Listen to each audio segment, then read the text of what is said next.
Georgia Tech and Brigham Young coming up on Saturday at 3 o'clock, and Veteran Center. Now, Veteran Center, Jay Finch joins us. It's homecoming. Sure it is. Does that change the dynamic from a player's perspective, or is it just this is the next game? It's the next game, and we've all been preaching, it's a new beginning. Like last week, we wanted to go 1-0, and that's exactly what we're going to try to go and do again this week is be 1-0. But it does add a little emphasis, I believe. We want to get the win for the fans as well as, for us. But, being homecoming week, I hope we have a great turnout for some people that might not get to come every week, but come for the homecoming games. All right, 8th game. This will be the 8th game of the season. How's the body feel after 7 games in the offensive line? In the offense, fantastic. Just no bumps, no bruises, no soreness, right? There's aches and pains, but I've come to the conclusion that you beat your body until it does what you want it to do, not what it wants to do. Mm-hmm. So it's just how it kind of goes. So soreness is kind of the routine? Yeah, if you're not sore, then you're probably not doing something right. Or you're not playing hard enough? Yeah, you're not playing hard enough. You have a very interesting perspective on this 2-quarterback thing with Tevin playing, I think it was 7 possessions last week. Vad played 5. Is it different for you guys? Because I say this in perspective of last Saturday, Tevin drove the field and got a couple scores. Vad got a couple scores in the first half. It doesn't seem to be a big change in terms of what the ultimate goal is. Is it a big change from your perspective to have one guy in there running the huddle as another guy or playing the position or what have you? To be honest, it's kind of nice having 2 because I think it leaves that or brings that element of competition where it's like one doesn't want to, leave anything out, like leave something behind where, I wish I'd finished that drive or got that yard or anything. Just like with, I think, at a lot of positions we have, like maybe wide receiver with Autry, who's been coming up, making good plays. I believe the more competition we have, the better. And it's, like you said, there hasn't been too much between Vad and Tevin because they both come out, run the offensive well. They're both, orchestrate it well, and it's been a great experience. Are they different personalities?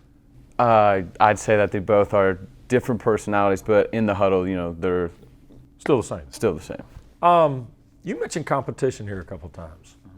You've kind of been a part of a unit that's had full-blown competition since really you've been here.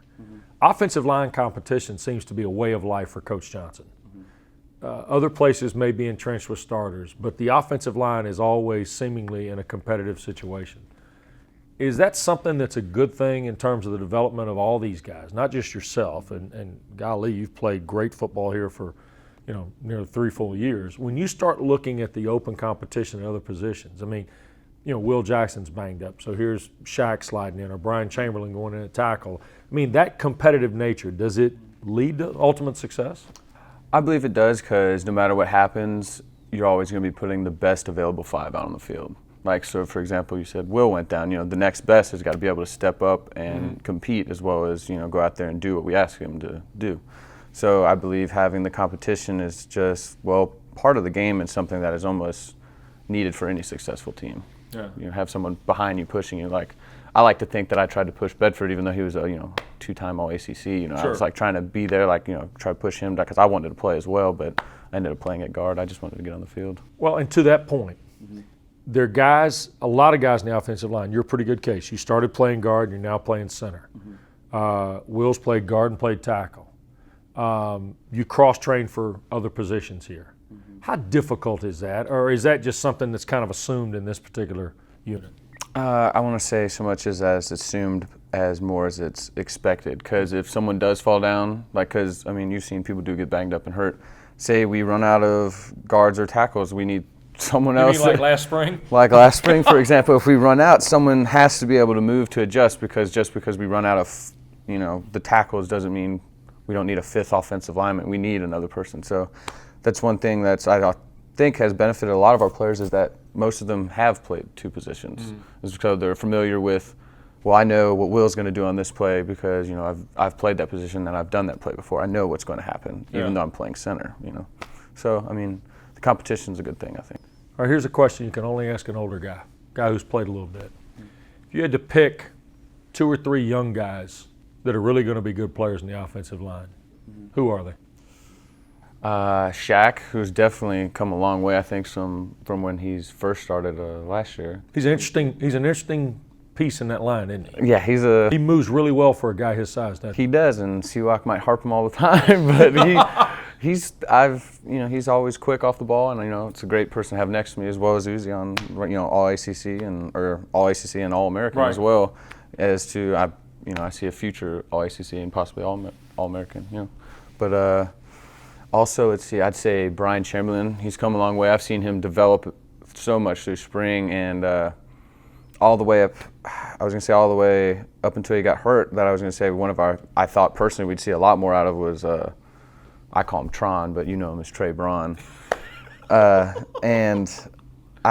got hurt, and since then it's been a long road back. But it's almost like he hasn't lost a step. He's right there, eager to play. It's been great. He'll be good. It's interesting to get your perspective because not only playing center are you literally in the middle of this, you're also a guy who has a pretty good little temperament for everybody around you. We heard a lot about second season last week, new starts. Let's make the second half different than the first half. How much of that is talk and how much of that is literal, Jay? It's as much talk as it is literal, I believe, because it's something you say because you want to see it and you hope that the words will transition into actions. Because that's how I try to think of it. Is this 1-0 this week, have to beat BYU. They're tough run defense, and we're supposed to be a tough run offense to defend. So it's like I said about competition, I want to see us play up and make them play up to competition and not us down, if that be the case. Is this a good time? Better be. It's in the schedule. To play a team like this on the bounce back for your team. Is it good to play somebody like BYU this week? I think it really is because it's going to, I want to say kind of like a gut check almost for some people because, yes, we did win last week, but it doesn't mean, by any means do we need to let off the gas and relax.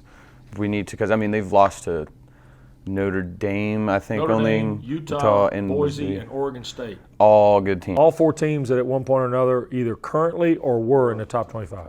Yeah. So, I believe we're in for a fight just as much as they are. It's equal. If you had to give me the character of the team, besides yourself, of course, who's the character of the team this year? Character of the team? Maybe the funniest guy or the funniest guy? Well, I just give Jimmy a hard time all the time. I think he's funny. He always gets he always cracks me up. But he's also one of the hardest workers I know too. Even though he's one of the funniest guys, when it comes time to work, he's out there always working. Is he one of the most athletic guys you've ever seen? Yes, hands down by far. He's one of the more athletic people I've been around. Yes. Yeah.